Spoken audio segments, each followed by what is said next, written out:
Welcome to another OU Insider Under the Visor Sooners Pregame podcast. My name is Brandon Drum. I'm here with Travis Davidson and Parker Thune, and we are here to preview OU on the road for the first time in the SEC as they head down to Auburn, Alabama to face the Auburn Tigers. Obviously, this is brought to you by Jana King. Parker, take it away. Yes, folks, Jana King is the greatest team to ever clean and also a proud partner of OU Athletics. Now, Jana King delivers spotless results from stadium to any size business across the country. Visit janaking.com for unbeatable commercial cleaning services. Go Sooners, so says Jana King. Again, JANIKING.com for the greatest team to ever clean.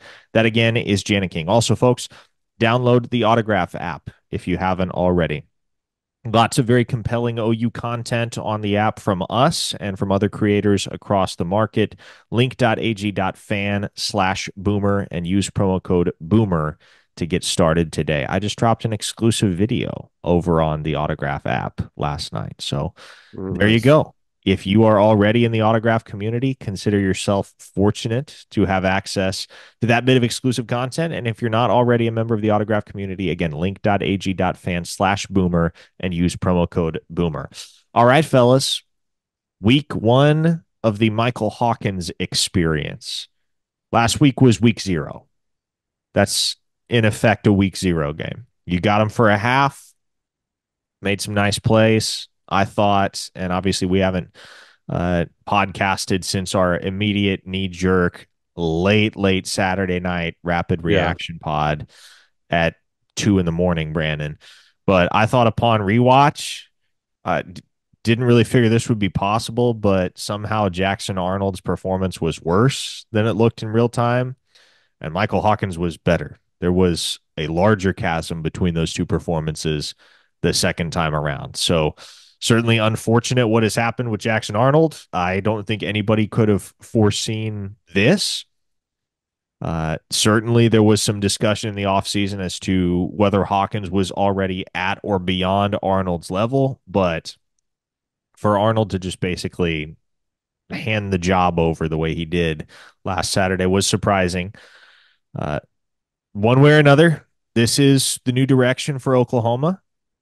They're going to roll into the Plains this weekend with a true freshman as their starting quarterback.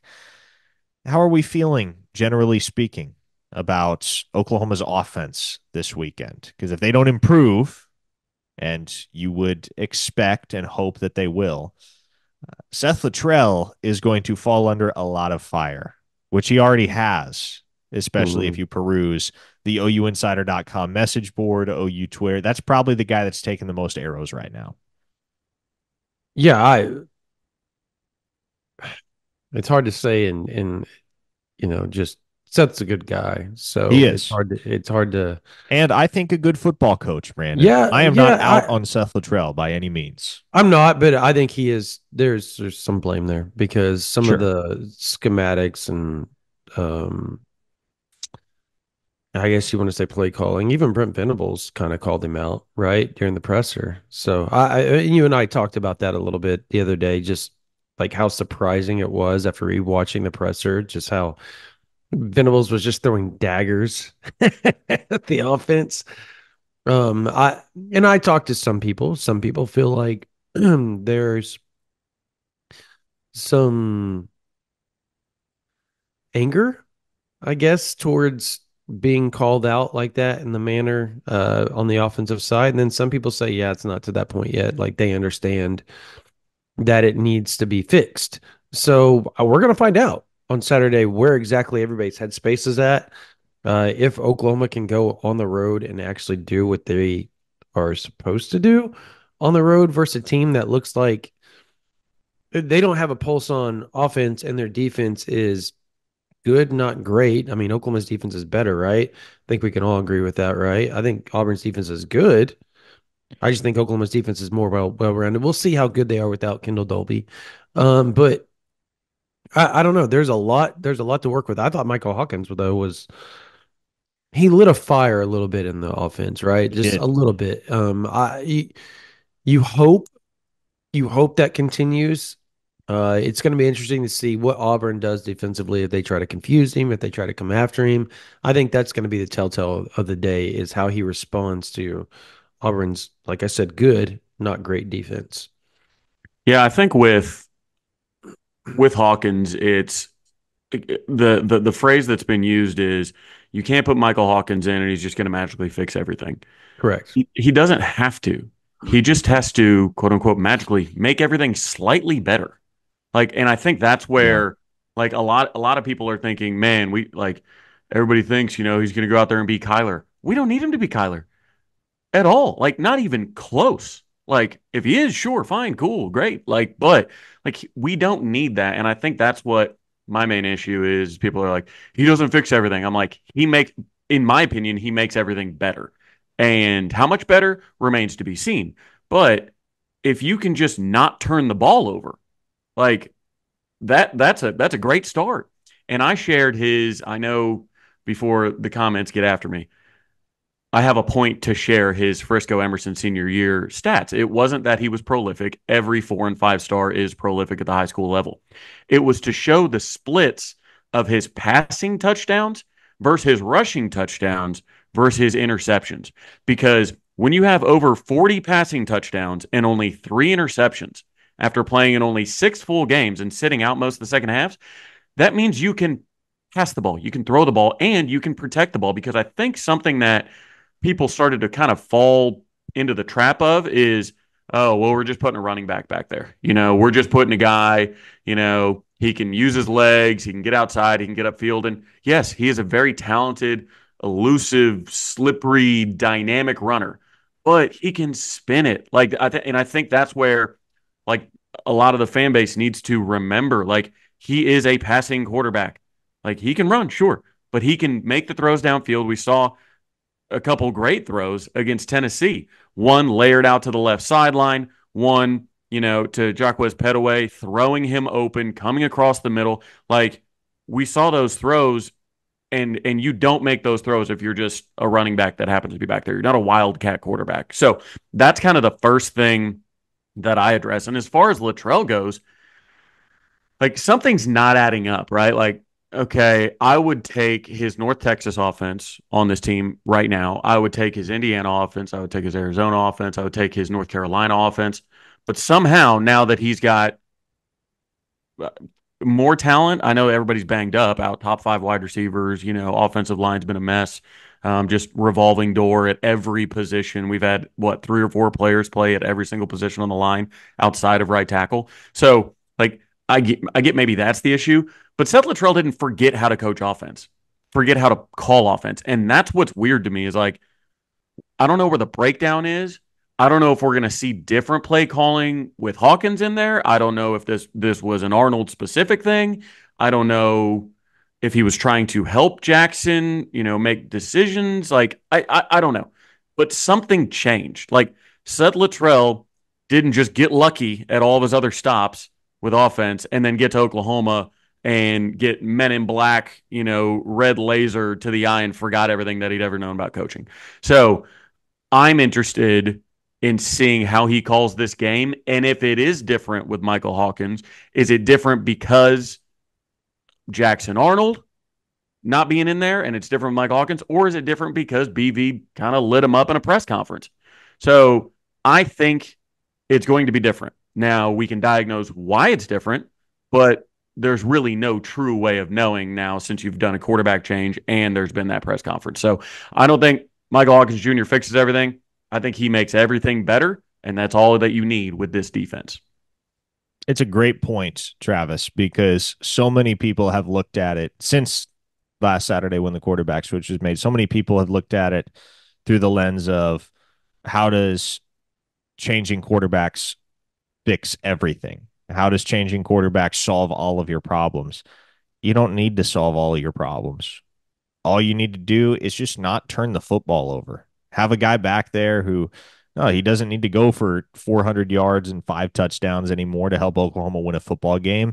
The days of the Big 12, what we consider to be classic Big 12 football, Air raid spread offenses, all that type of stuff. The Mike Leach influence, which eventually ran rampant over the conference. And by 2016, 17, 18, you had games that were 52-49 every single week. That's not the way that Oklahoma plays football anymore. That's not why you hired Brent Venables. You hired Brent Venables to get away from playing that style of football because it's not sustainable and it's not championship football. Championship football is won primarily and played primarily on the defensive side of the ball.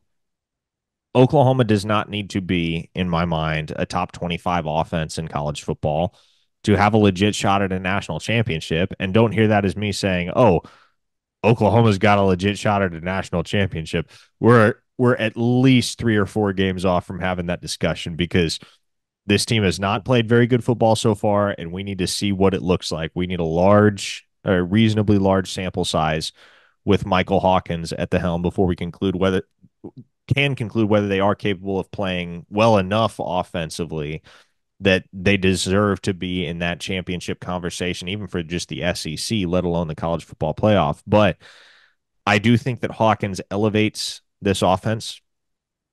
I do think that if you can hang with a team like Tennessee, having played as poorly as Oklahoma did last Saturday and still have maybe not a chance to win, but like not get blown out of the water by a team Mm-hmm. in the Volunteers that is objectively really, really good, to generate a couple defensive turnovers, to have them somewhat apprehensive in the late stages when you threaten to cut it to a 1-score game in the final minutes. All of that suggests that Oklahoma is not a bad football team. This is not a middle of the road program in 2024. They've got an excellent defense and they've got an offense that needs a shot in the arm. It's banged up and they need a shot in the arm. That shot in the arm, to me, is Michael Hawkins.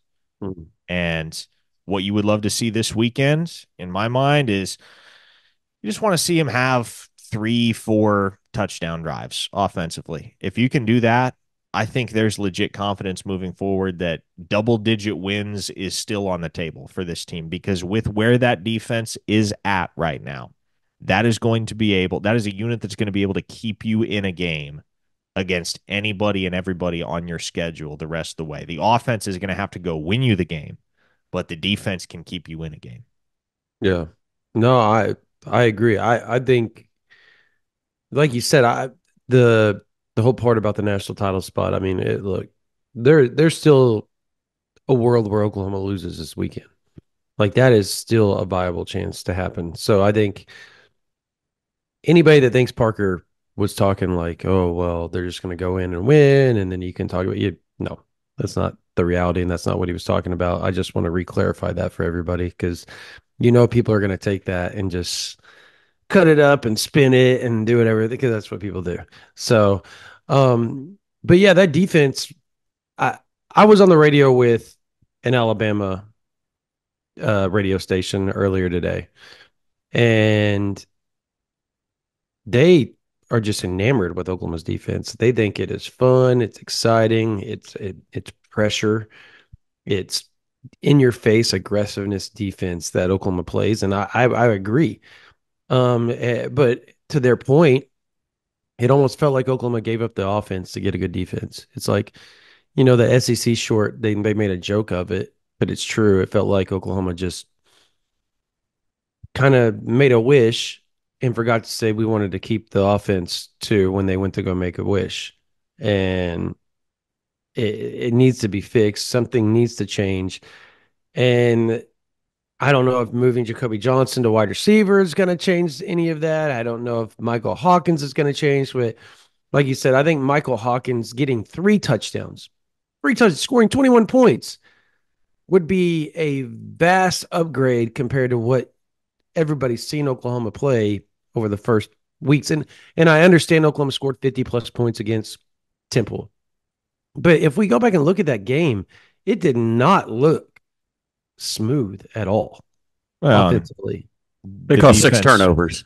yeah, the Yeah, defense set the offense up with some very, very short fields in that football game. correct. And Yeah, you We scored a special teams touchdown. we have not seen anything to this point that remotely resembles the best version of Oklahoma's offense. And that to me is why I'm being patient with Luttrell. I I firmly believe that with Hawkins at quarterback, that's going to open things up for Luttrell to call some of the stuff and orchestrate some of the stuff that he just couldn't before. I agree with that. Sorry, I muted myself. I agree with that. I he's gonna have to do something. They're gonna have to have some better. I was watching the snaps with Aaron Murray. Mm-hmm. Some of those wide receiver, some of the receiver, the route trees that they're running, the route combinations is I don't know. I don't know. It doesn't look Well, as extravagant as what because we're used to Lincoln Riley. I'm oh, sorry. certainly. Yeah. There's a huge difference between the way he runs things and the way that Latrell runs things, and I think that's something.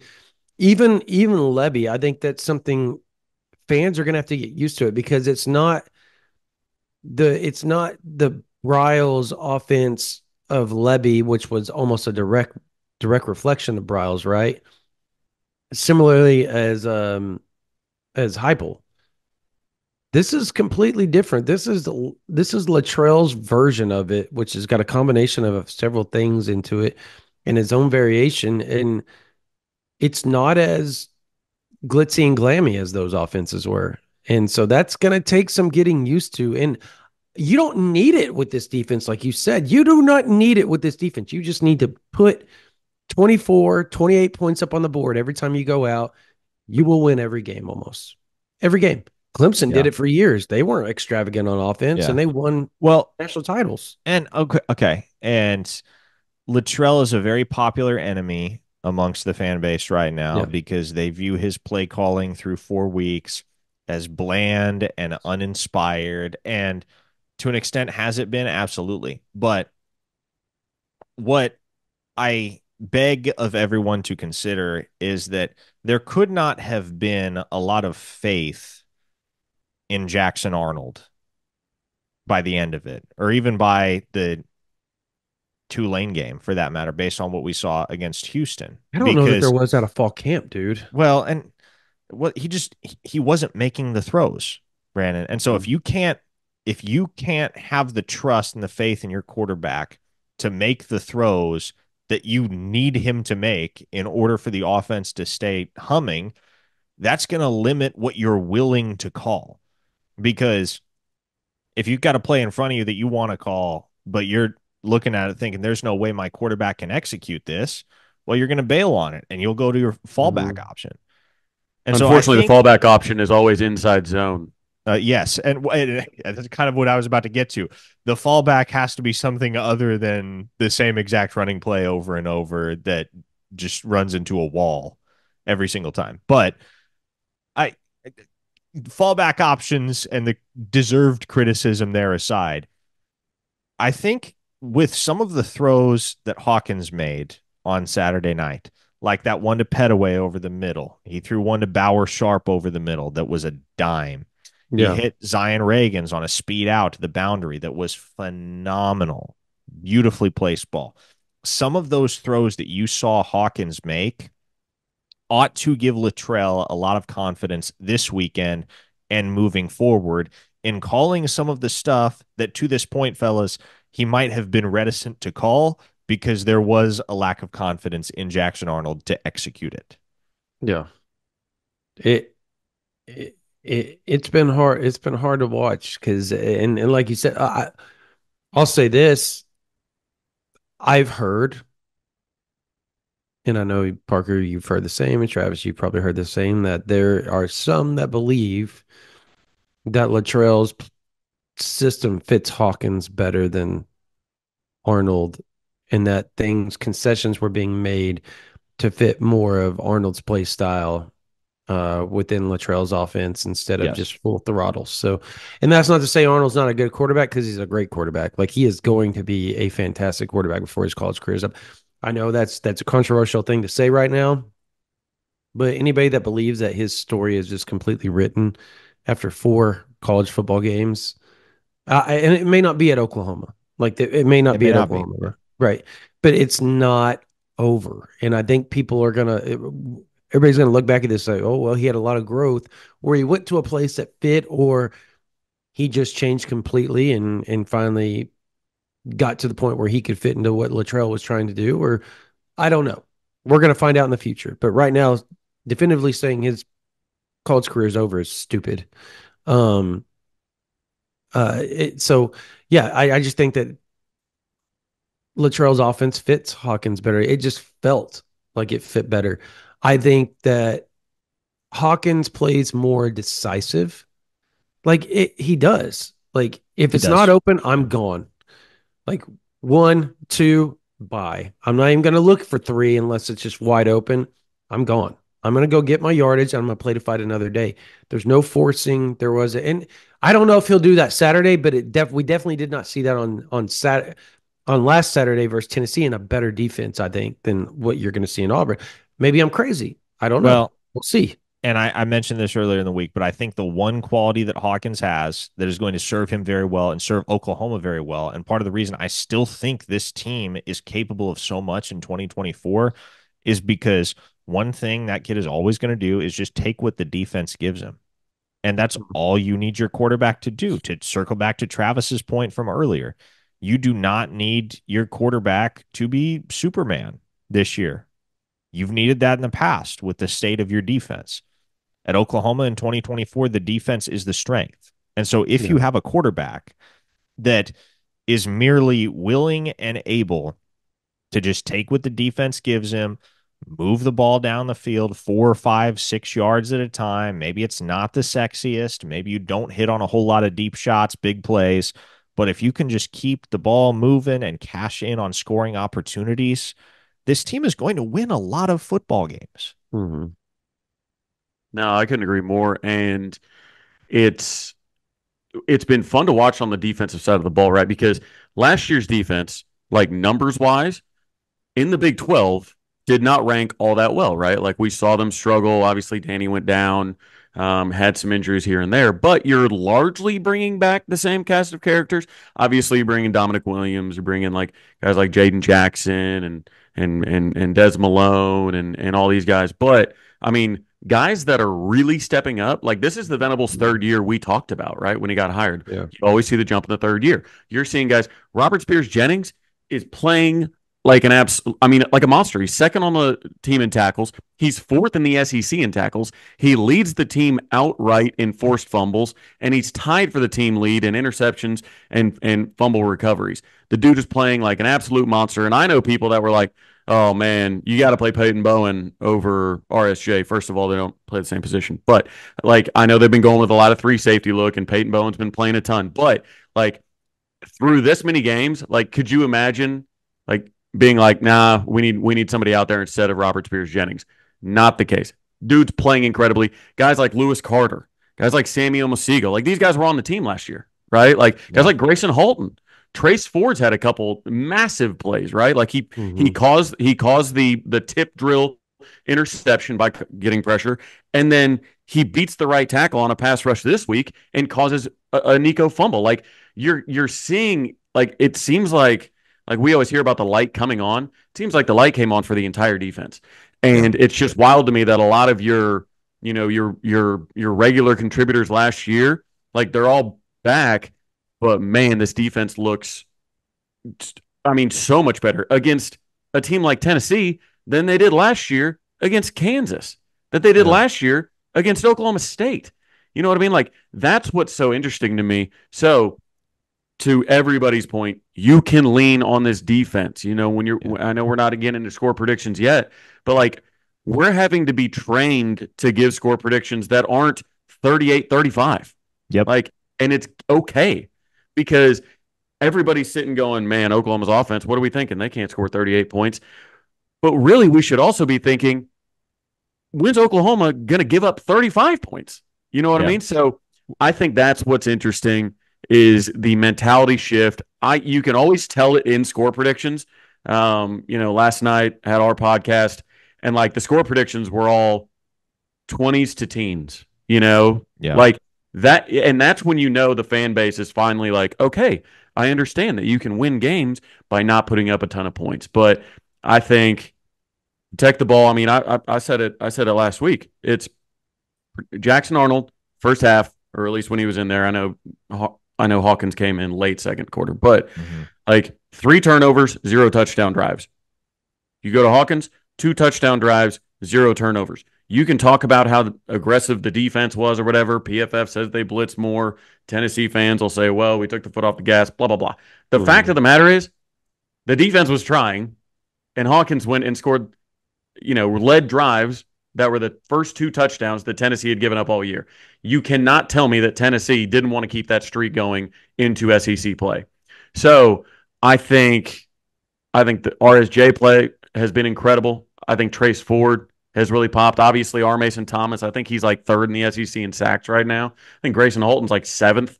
Like I had been decently critical of Miguel Chavis, not from the recruiting side, but the production side of things.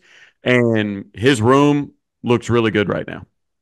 Yeah. It's a perspective shift that not everybody has made yet, and everybody's going to get there. Make no mistake about that. But there are plenty of Oklahoma fans out there that still just can't get accustomed to the concept, the idea of Oklahoma being able to win football games that aren't 38-35 games, Travis. But I think it says a lot about this defense that nobody is really freaking out about the loss of Kendall Dolby, who has been amazing for Oklahoma through 4 games and really throughout his brief career to this point as a Sooner.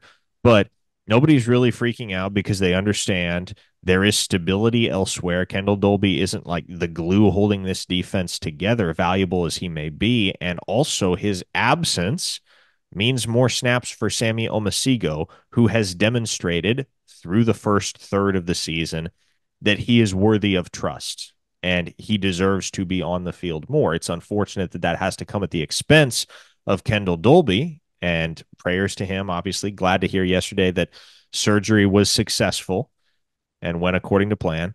But more Sammy Omasigo on the field is not the worst outcome for Oklahoma with how he has looked. I expect you'll see more of Lewis Carter moving forward. He looked like a missile on a couple of occasions last Saturday against Tennessee. And so I think there is this belief, there's still this belief, whether anyone that holds it would state it this way or not.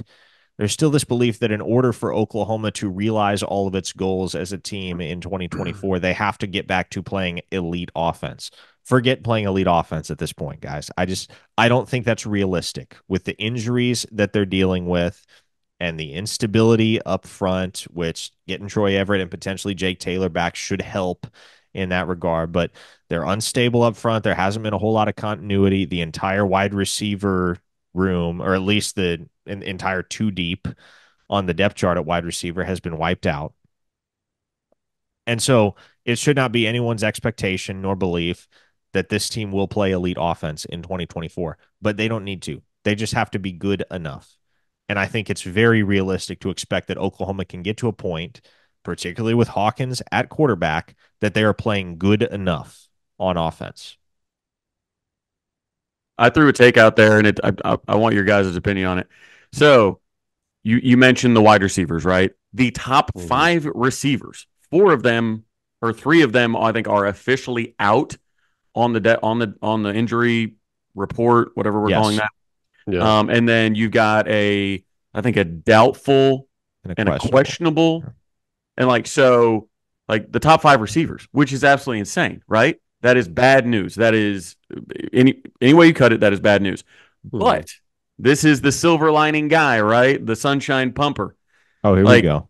if there were ever a time where it would hurt less to have your top 5 wide receivers out, wouldn't it be when your starting quarterback that played with those guys gets benched for a guy that has practiced with all the guys that will be out there in place of those top 5 guys? So, like a Petaway, like a Kearney, like a Reagan's, like all these guys. Like, I think that when it comes to chemistry, like, Michael Hawkins Jr. hasn't thrown a bunch to Deion Burks. he sure as heck hadn't thrown a lot to Nick Anderson. I'm not sure he's ever thrown down to Andrell Anthony. You know what I mean? Like there are these like no chemistry with those dudes whatsoever. Meanwhile, when he's running with the twos, he's throwing with all those guys that are going to be out there with him against Auburn. So again, I realize I've got to dig really deep to get to this silver lining, but what are your guys' takes on, hey, if there was ever a time to be out your starters, it's when your backup is going in to play with his backups? Because we've seen it with in the past, like when Caleb went in, he had, chemistry already with certain dudes, right? When Rattler had his favorite guys, right? You just have your favorite guys. So, like, I think the familiarity with a guy like Petaway will pay dividends against Auburn. What say you guys? No, I think you're 100% correct. And I I'll add this. I mentioned this on the radio yesterday. I think it's worth repeating. I think Michael Hawkins and Brennan Thompson are going to link up for a shot on Saturday at some point, just because those two did have phenomenal chemistry throughout fall camp. And there's not a whole lot of early season tape on Thompson, at least not in the downfield sense, that really causes Auburn to look it over in their game plan and think, okay, we got to keep tabs on 15. We got to make sure 15 doesn't get behind us. At this point, I think it's easy to forget what Brennan Thompson did on several different occasions in the 2023 season when he just ran straight ahead. And so Yeah. to me, that's something that maybe Auburn isn't looking for or potentially has the I guess the margin to get shuffled back in the on the priority list as far as their game plan is concerned. And so if Brennan Thompson gets a step on anybody Saturday, guys, I have faith because I've seen it so many times. I have faith that Michael Hawkins is going to be able to deliver a deep ball on target. And if that happens, it's 6 and a statement 6 at that. I, I like I'm not sold on Brendan Thompson. I was, but I'm not. I hope that he comes around. I really do. He played better Saturday. Showed more of the route tree that everybody had been talking about that he's gotten better at. But I think if he is gonna, like you said, I think if he is gonna get going, it's got to be with a deep shot. Yeah. Because that's what he's most comfortable doing. It's just looked like Oklahoma hasn't really tried a lot of deep shots either, which is just shocking within this Brile system that you wouldn't try to stretch the field more. And maybe I'm crazy, I don't know, but Petaway, Brennan Thompson, Raggins, who else am I missing here that's just flat speed? Burks. Burks. And there's been what, 5, 6 total deep shots the whole season? And they haven't hit one. Well, you bring up a good point on the lack of deep shots, and on the Brennan Thompson thing, I have full belief that when he gets a step on a guy, he gets by him. Yeah, The problem is he he he can't get off press. Like no. these guys, like you talk about why we haven't taken deep shots. These receivers aren't going in motion at all.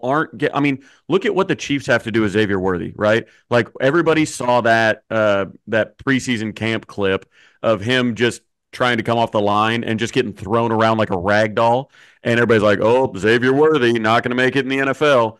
Well, the Chiefs, Andy Reid was like, "Okay, whatever. I know how to get people off the line without getting, pressed or anything like that." Like Yeah. that's part of the problem is you've got guys that are just lined up on the outside, standing still, and they run forward, and a DB gets their hands on a guy the size of Brendan Thompson, and all of a sudden there goes your step, right? Mhm.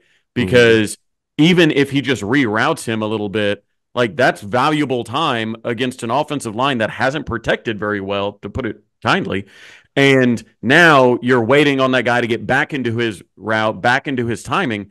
Like the motion that we're seeing, like the pre-snap motion, it's been very odd. Like they run that loop kind of around and run to the side, like, but they don't.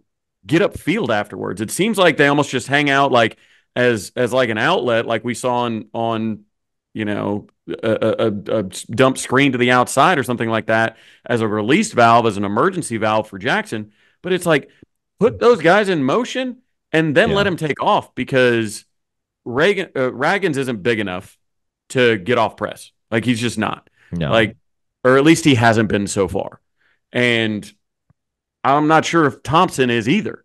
If they are, I don't know. Maybe that's what Emmett needs to spend time with them doing is just trying to get off press because that seems to be the biggest thing that's keeping us back from hitting deep shots is our speedsters cannot get loose from their defensive backs. Have you guys seen that too? Yeah, absolutely. And I mean, it's only natural when you have guys that are that size. I do think Brennan Thompson is going to wind up being more of a factor in this offense as time goes on. I do really like what he brings to the table. Yeah, he is still a little bit undersized, but to your point, Travis, you cannot expect Zion Reagans at 5'8", 150 to be faced with press man coverage and be able to get off and run the route that he's supposed to run as efficiently as he's supposed to run it in an ideal world. And the scouting report on Oklahoma is very simple at this point with who they have available at wide receiver versus who they don't. You're running press man until the cows come home. You're making these smaller bodied wide receivers get off the line. And can they do that without some motion, some wrinkle that makes it a little bit easier on them to be able to beat that type of coverage? I'm not optimistic, fellas. So that's another thing that I would expect is going to have to be a priority. And I would think has been a priority this week in game planning for Seth Luttrell is let's figure out a way to get our wide receivers off the line quicker. Yeah, you know what helps that? Size. It does. Size does help.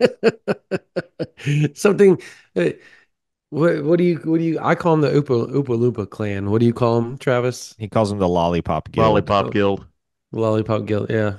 So, they got to get bigger. Hopefully, the, on that front, like we haven't even discussed this, which I think we're just completely burying the lead on this. I knew where it was going. Once he It's brought not. up It's size, I not knew the where it was going, lead. Parker. We've It kind discussed of it. is Mustang when Zone, it comes Brandon to wide Drum. receiver.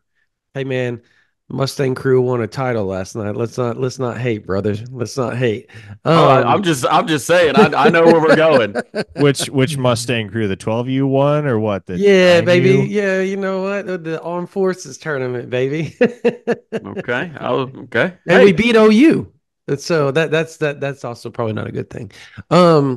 This they were called the Sooners. They're really good though. Um, Jacoby, like let's talk Jacoby Johnson. Does he does he make a catch Saturday? Yes. Yes. I think he makes a catch. I think he plays.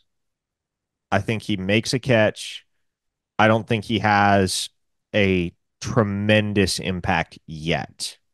Agreed. To me, on the other side of the bye against Texas is where you can figure you'll see a lot more of Jacoby Johnson. Said But the same thing on the radio today, I would actually. say Verbatim. they ease him in Yep. because I believe he will be ready, but you're not going to want to put too much on a guy too quickly when he's got 5 days at his new position. And it's a familiar position for him, no doubt. But I think they'll find a way to get him the ball a time or two, just kind of build his confidence, make him feel like, okay, this is old hat. I can do this. Mhm. Done it on the practice field. Now I've done it on Saturdays. Let's roll. So I don't think they will lean on him too heavily, but I do think they will make it a point to get Jacoby Johnson the ball at least once or twice. so I've got a theory on this. So and it was But there it backed up. is. It's always I have a theory. It was backed up by Brent Venables. So What at the least it's Brandon and I made this happen? no. I like to think so. Yeah. So where okay, we've been struggling to block up everything, but one of the things It that will Oklahoma help there. has been struggling to do is block on the perimeter, right? And I was like, man, if only we had size out there, right? Because you just said like Zion Ragon's 150 pounds, like he's not Yeah. blocking a defensive back, and you're not able to get sideways.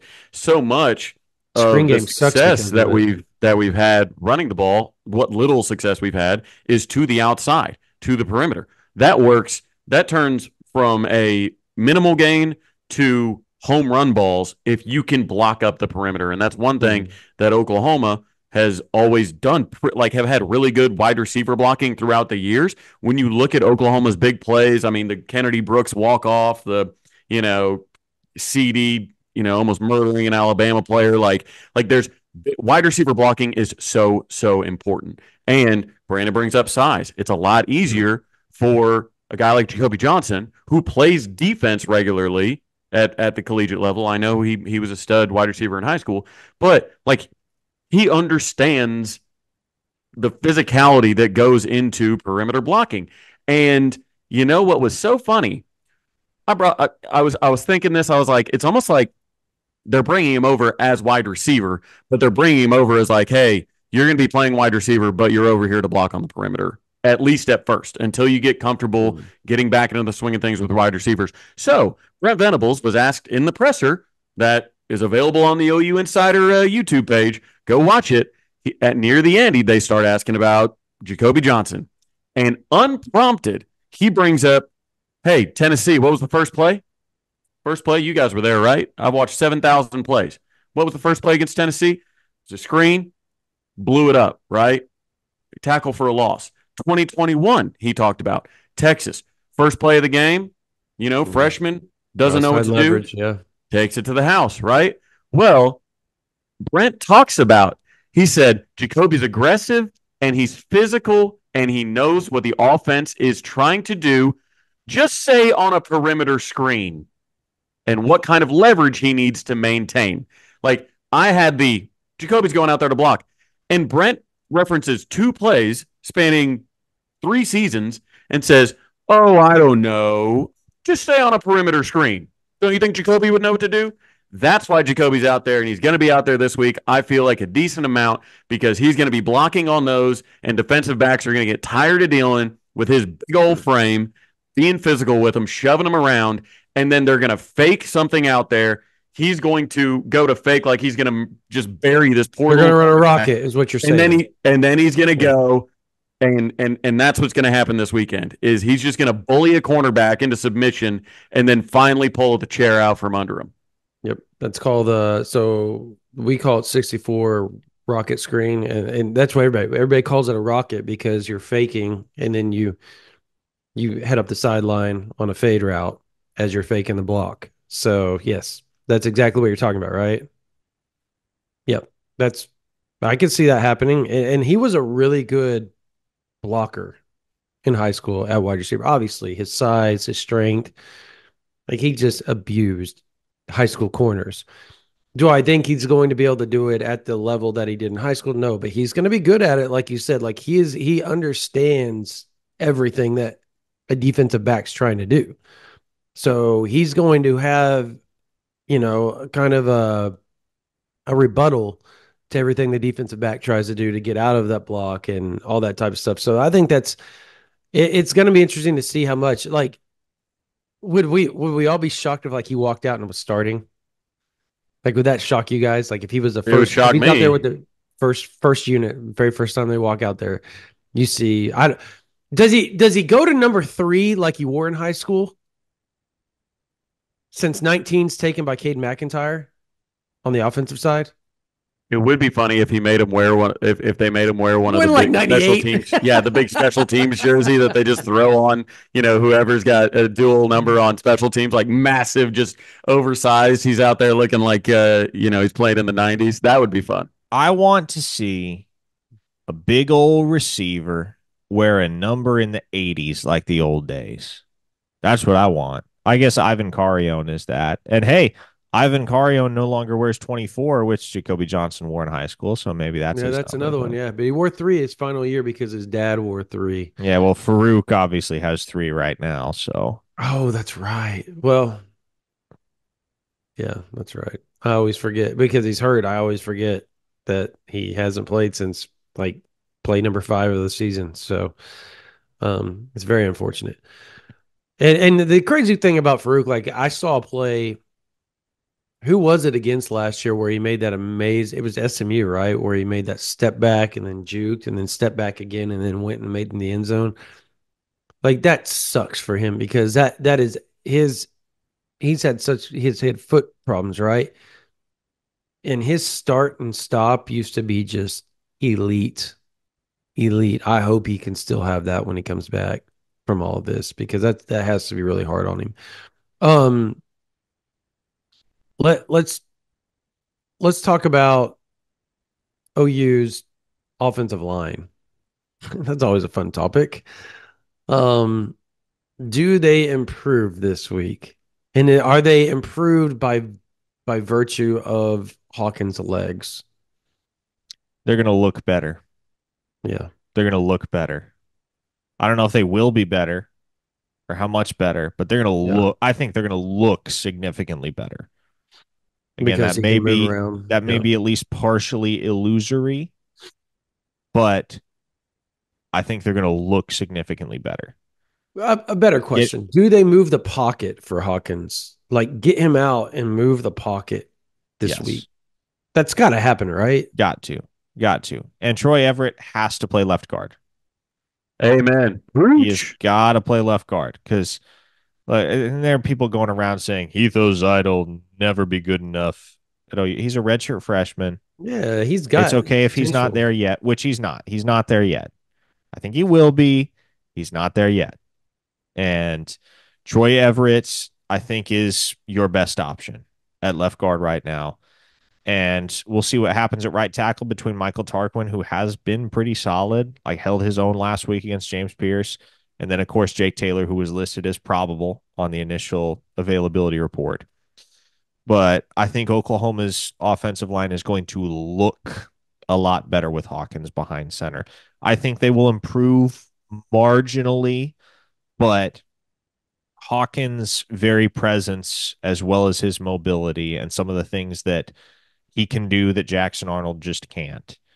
Mhm. That's going to make this team and make this offensive line in particular look a lot better. So I was told that Jake Taylor has come to realization that it's a rib issue more for him than anything else, from my understanding. Yes. That he's realized that he's just going to have to deal with this throughout the whole year. And if that's the case, and let's say they play Jake Taylor at right tackle, do they move Tarquin to left?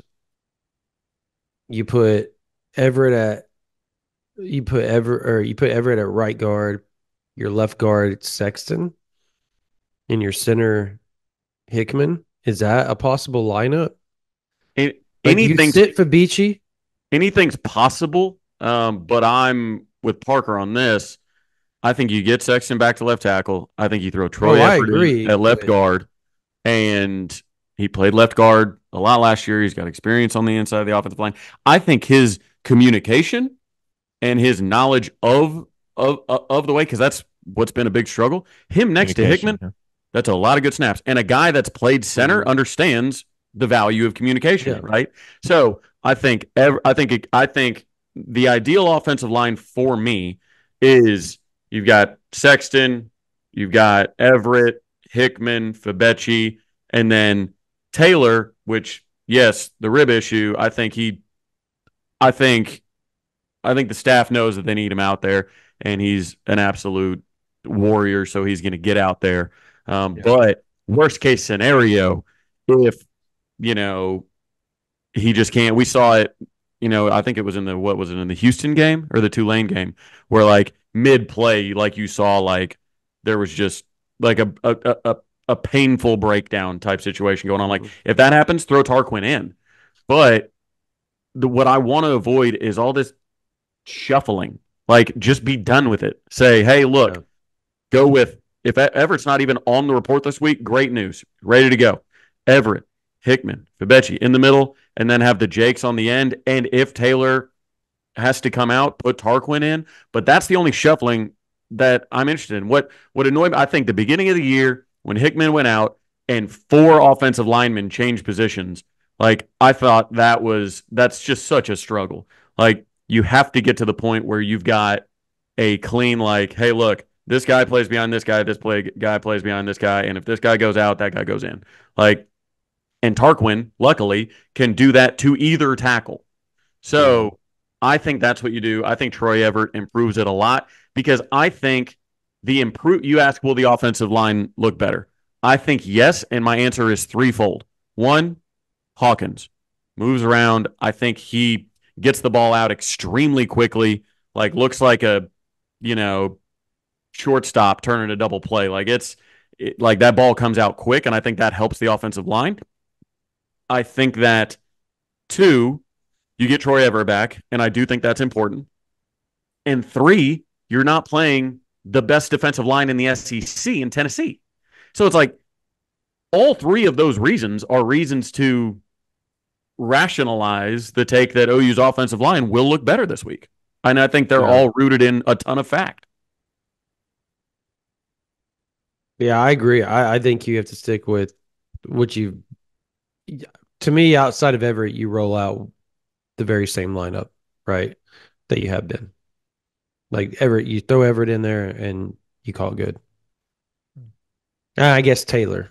I guess Taylor, if he's available. I don't know that you want to maybe you rotate him in behind Tarquin to start and just kind of let him get a feel for it. But at some point, I think that I agree. I think that's your rotation. All right. Ready to call the shot?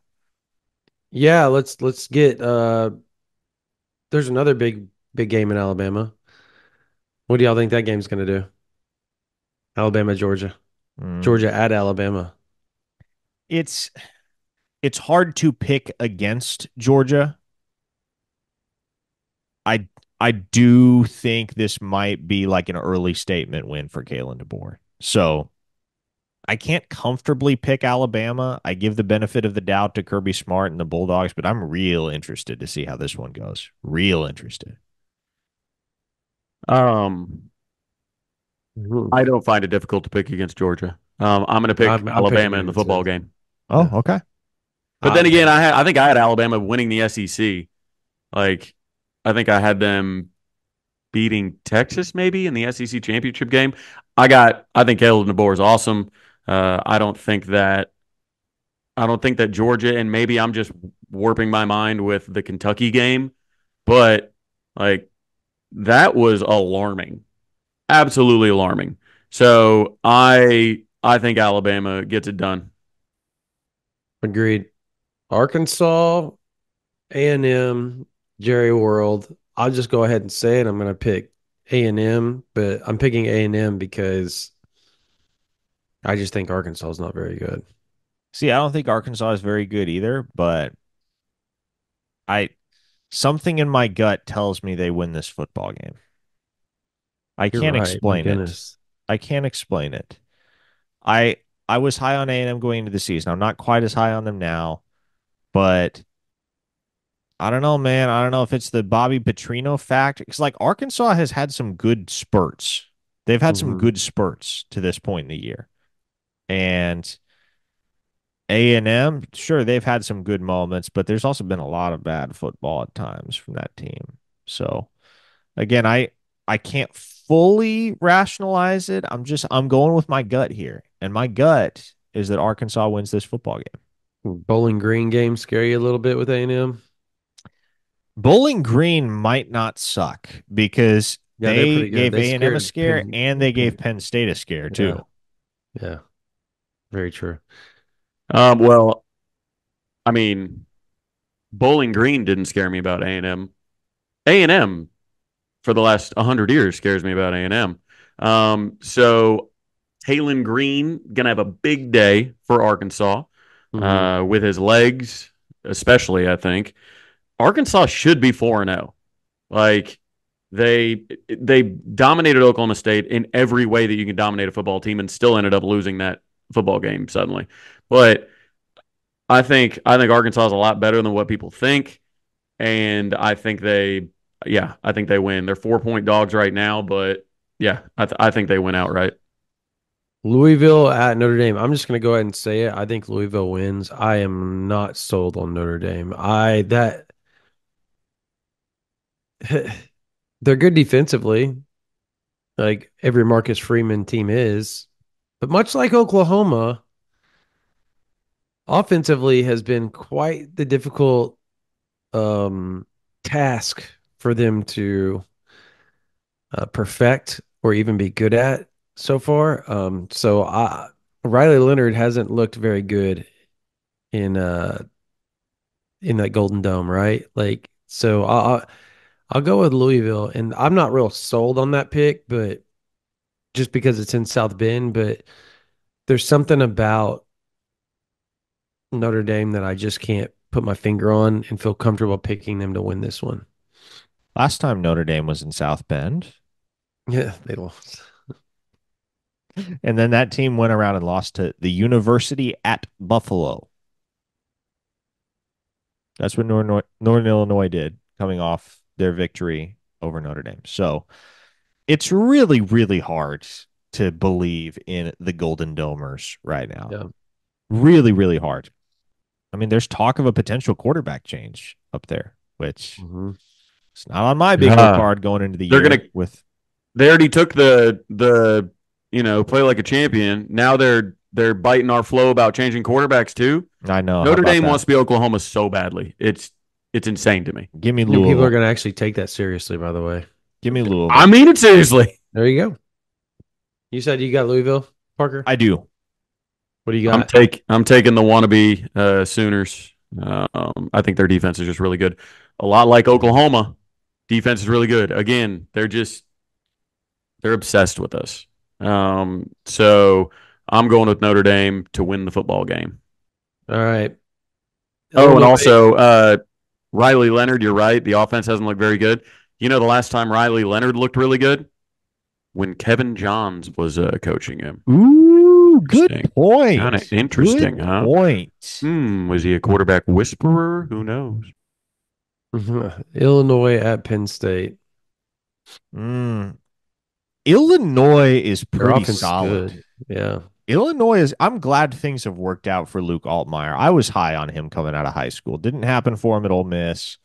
It's come together at Illinois. I was impressed by their road win over Nebraska last week. And I don't know. Like it's always hard to pick against Penn State when they're gonna. And I guess it's gonna be like an unofficial whiteout game up there, but Hmm. Penn State generally wins whiteout games. Those are fearsome environments, some of the best in college football, and you expect that Penn State is going to hold serve on their home field. I don't know, man. Like Illinois just went to one of the toughest road environments in all of college football last week and won at Nebraska against what looks like the best team that Nebraska has fielded in close to a decade. So I Doesn't have my say much. reservations about Penn State. And despite the fact that they're on their home field, I'm actually going with Illinois to win this one. I'm going with the Nittany Lions because James Franklin wins the games he's supposed to and wins none of the games he's not supposed to. So Dang, that is a good point. um, that's what's so funny to me is everybody's like, man, James Franklin overrated, overrated. He just gets beat when he's not favored to win. Hmm. Like he does what he's theoretically supposed to. But they're favored by 18 in this game. And one thing James Franklin does, he beats who he should beat for the most part. So I got the Nittany Lions in this one. Yeah, I'm going to take Illinois. I think their offense is really good. Come I on. think I think I mean who would I call Brett Bielema? You know, like that he looked like he was like gone, and now he's like Brett revived out the Bielema. casket. And Illinois has been a good program over the last few years. So I mean, this isn't overly shocking. As you said, Luke Altmaier. No, I Um, think this is overly shocking. I is it though? I mean, It's Illinois. when I grew up, Illinois was really good though. In the '90s, they were good. So, um, yeah, during your time, no, they weren't. So they had really good linebackers back They in went to the Rose Bowl in like what, '07 with Ron Zook? Something like that? '07, Ron '08. Zook. Oh my God. Florida detractor. There he is. All right. By the way, I Oh, saw you a Auburn. hilarious tweet, a Good. tweet that is factual, by the way, last weekend that said Billy Napier could win every single game left on Florida's schedule in 2024, take them to the national championship and win that, and he would still have a lower career winning percentage at Florida than Ron Zook did. Whoa. That's how far that program's fallen. That's crazy. Getting rough down there in Crazy. Gainesville. I Getting very digress. rough. Proceed. Anyways, OU Auburn. Oklahoma's, I think, a 2.5 point favorite. Three? Is it three now? Guys, guys, I What is it am now? Travis, Saw you're it at two the this morning. is it two now? Okay. Ooh. Money going in for Auburn. I Interesting. can't I can't tell you why. Well, I can tell you why, and I will tell you why. But it's not often I find myself unreasonably confident or seemingly unreasonably confident in Oklahoma to win a football game. Generally, my stance, especially when they're going on the road to a place like Jordan Hare, is this game's going to be closer than people think. I think this game's going to be more lopsided than people think.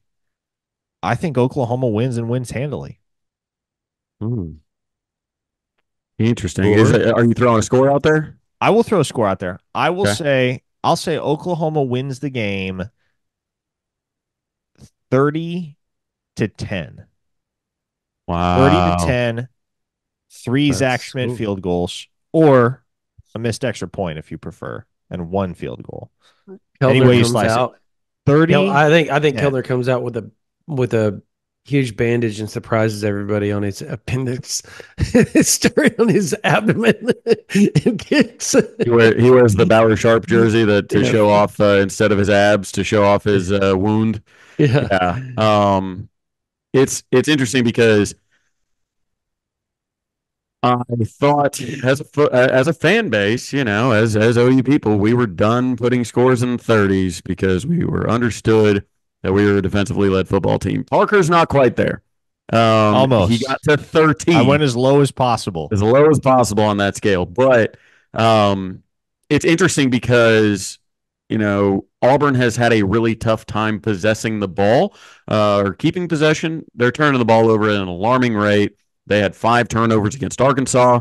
If they don't do that, when you look at some of their yards per carry totals, their rushing defense, they gave up 183 yards against Arkansas, which is like, man, that's kind of tough. On 55 carries, Arkansas ran the ball. So Yeah. it's like defense looked good, held Arkansas to 3.3 yards per carry. We just come off a 1.1 yards per carry performance. So like there are things that Auburn seemingly does well, except for hold on to the ball. And what they do well on offense is they throw it to the SEC's receiving touchdowns leader in Keandre Lambert Smith. So they were awful against Arkansas. Well, he caught 5 balls for 2 touchdowns, good for 156 yards. So like he's definitely the Ferrari in the or the Bugatti in the meme that's in the next to the trailer. Like he's the Bugatti there for sure. So like if I'm Brent Venables, I'm like, and Zach Alley, I'm like, hey, like as long as we don't let this guy beat us, we'll be in good shape.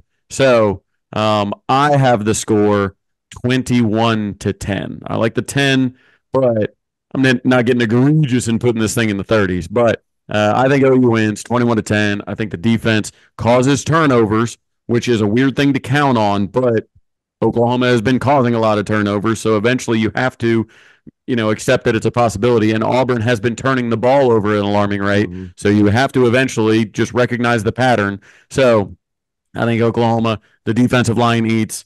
Robert Spears Jennings turns in another, masterful performance. And Michael Hawkins Jr. does enough to put 3 touchdowns on the board. I made a joke on the radio earlier today that Oklahoma is the number one team at first forcing turnovers in all of college football. Auburn is probably the worst at turning the ball over as far as offense goes. Would it not be hilarious? It wouldn't be for OU fans if this was a game that Auburn didn't turn the ball over one time and OU didn't force a turnover after forcing two, three, four almost every game. Um, Naturally, I don't think that's going to happen. I think Oklahoma forces turnovers, whether it's Hank Brown I whether it's Peyton Thorne, whether it's Holden Grenier, I don't care who it is. I think they force a turnover, or two or three. I think OU's run game actually gets going a little bit. So we'll see. I have Oklahoma winning 27-13. I think Michael Hawkins gets the offense going. I think the run game gets going. I think you see a big play finally down the field. OU stretches the field, whether to Petaway, whether to Brennan Thompson, whether to whoever. So Oklahoma 27-13. All right. I think that's going to do it for this version of the OU Insider Under the Visor Sooners pregame podcast. If you're not a member, go to ouinsider.com. You can sign up for $9.99 a month, $99.95 a year. If you're a college student, email us ouinsider@rivals.com. We will give you a year of OU Insider for $11.95, but it has to be from your .edu. Subscribe to this YouTube channel. Subscribe. We want to thank Jana King for sponsoring us once again. For Travis Davidson, for Parker Thune, my name is Brandon Drum. You guys have a blessed day.